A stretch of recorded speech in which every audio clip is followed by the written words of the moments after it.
Welcome to Sense and Sustainability, your podcast channel for sustainable procurement. We hope you like what you hear. Please go to www.iso2400.org for more information, learning resources, tools, and much more. Welcome to Sense and Sustainability, your podcast channel for sustainable procurement. This is episode 2 of 2, and I'm delighted to introduce John Whitlow and Harriet Wallace from Imperial College.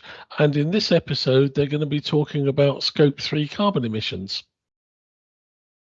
I guess as well, Harriet, you mentioned the way that you measure your Scope 3 at the moment using financial data. That's always for me kind of the first step in terms of getting some idea of what your Scope 3 footprint looks like. But eventually, presumably, you're going to want to move to collecting real data from your suppliers on their carbon. How do you see that progressing? It's obviously, as you say, early stages yet, but how might you see that working going forward? So it would be great to have a more precise approach than the spend times emissions factor approach. And I know there's some great initiatives exploring that. So, for example, the work Nottingham Trent have been doing with Net Positive and others is trying to collect that sort of more accurate data already. So I think everybody wants to move in that direction. The real challenge is that often suppliers only have Scope 1 and 2 data. They don't have Scope 3. So if you take their data on their carbon footprint and your proportional responsibility for it, you're missing their Scope 3. So I do worry about the maturity of the data there. So, for example, you might have seen recently that Microsoft had their carbon footprint increase hugely because they were building more data centers, and that was their Scope 3, but they're measuring it because they're quite far advanced in their work. But regulatory requirements are only to report Scope 1 and 2. So I would love to be able to move to supplier data, but I worry that it's only very partial at the moment. We'll find out as we do our supplier engagement what exists and how good it is, and then we're going to have to look at what's possible. But it's a real challenge because if you take the spend-based approach, then we might actually reduce our real-world impact quite a lot, but we wouldn't be able to show it in the data. It's one of the things we're going to work through. One of the lovely things about being at Imperial, though, is we've got lots of smart people who know about methodologies. And we've already done quite a lot by having various PhD students intern in the team and help us with the analysis. So our Scope 3 analysis was done by a PhD student. So once we've got better data, we will be able to find smart brains to look at it and work out what we can do with it. And we'll just have to see what we can do at that stage. Yeah, it's very much a journey with the supply chain, and certainly in my experience, as you say, to get a complete data set from a supplier, a complete Scope 3 in particular, is very, very unusual. We have done one of these podcasts with quite a niche company of cleaning and janitorial products, and they, I believe them when they tell me they've actually nailed their Scope 3, but very, very few organisations have. So it's a long, long way to go. So in terms of the challenges, we've talked quite a lot about Scope 3. We talk about maybe getting data going forward. How do you see the future? How do you see kind of implementing some of these thoughts through your procurement process?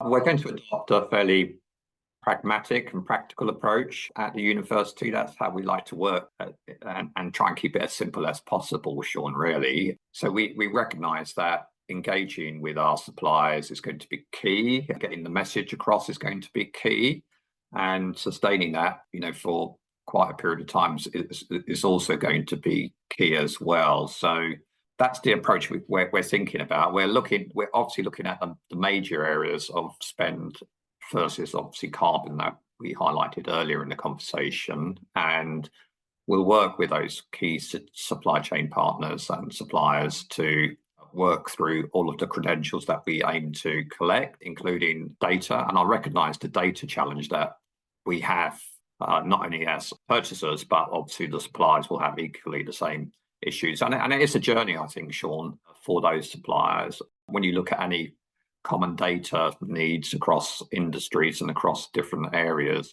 it's always a challenge to get a common approach. So hopefully we can help influence some of that work with our supply chain partners as well. So we're going to focus in on our top 150 suppliers to begin with, and the approach is very much to send them a request for some further information initially, look at the responses we have back, assess those responses in some detail. Also, we're very keen, we were talking about this yesterday, is look at some of the opportunities that might arise. We're hoping our suppliers will be forthcoming with information, but also be prepared to offer some potential solutions to supporting the work we're doing here. I suppose suppliers will see it inevitably as an opportunity to maybe potentially do more business or alternative business with us. So we're very keen to foster that general approach to it being a partnership, and it being a win for both us as an organisation and for our suppliers. And hopefully those suppliers will then see that as a massively important way to promote their business to other key universities within the sector as well. So there are sort of benefits both sides. So we'll be impressing upon our suppliers that those benefits are there to be achieved, and that we'll make sure we'll work continually with them. We see this as an initial approach to our top suppliers, but we'll work our way through our supply base from head to toe and make sure that we work in the most practical way with those supply chain partners. But we've got to be sensible as well that there's only so much we can bite off at this point in time, and where can we make the biggest impact in a relatively short period of time. So that's our general approach to how we're going to approach this. And I think you're starting to apply weighting factors to your tenders for sustainability. Is that right? Yes, we are. So the intention is for our sort of higher value, bigger procurements, we're going to apply a 20% weighting to the evaluation criteria. And for all the other sort of medium to smaller type purchases that we make, we're going to apply a 10% weighting to those evaluations. So yes, we think that's a practical sort of level to start with. Obviously, as time progresses, we'll continue to review those weightings, but that's where we're starting from, and we'll obviously need to make sure that that weighting criteria is evaluated, carefully, and that suppliers are aware that's coming. So in our messaging to our supply base, we'll be making it very clear if they don't read our policies and strategy documents and the actions we're going to take, then we'll make sure that we get that information out to suppliers as soon as we can, so they're prepared. Because as I understand it, you've recently launched or about to launch a sustainable procurement policy.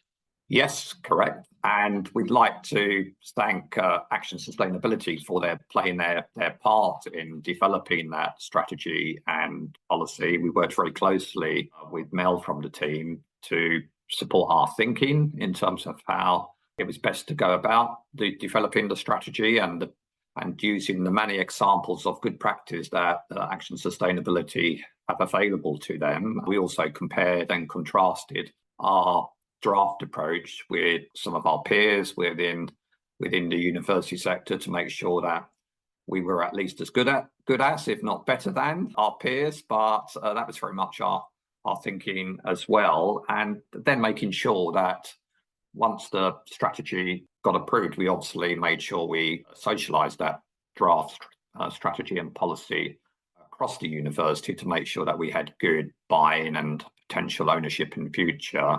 And that went to the relevant committee on sustainability to get that approved in the first instance, and went all the way up to our university management board to be assessed and approved in due course. So yes, it's brilliant that we've got a new strategy and policy in place, and also we've got terrific guidance and information available now to both our central teams and to colleagues and staff around the universities and students as well, so that they can see that this is an area that we're going to excel in future, and one which we'll be very proud of. Yeah, I think it's a really good point that you made earlier about, your suppliers need to be aware of what's coming, because certainly I've just worked out in my head when you said you've been in procurement. When I said you've been in procurement for longer than me, I think I've been 39 years in total in procurement. I started in the mid-'80s. But yeah, if you give a supplier a surprise, then the chances are they'll put the price up. And so that early communication is really important and critical. How did the internal approval process go? Because I often find with developing these things, they're quite tricky to draft, and then it takes about 3 times as long to actually get it socialized, as you say, around the organization and people's various different comments and opinions. How did that go for you? It was quite smooth for us, actually. I think it gave people a lot of confidence that it was a combined effort between the procurement team and the sustainability team and Action Sustainability, who work with a lot of different organisations on this.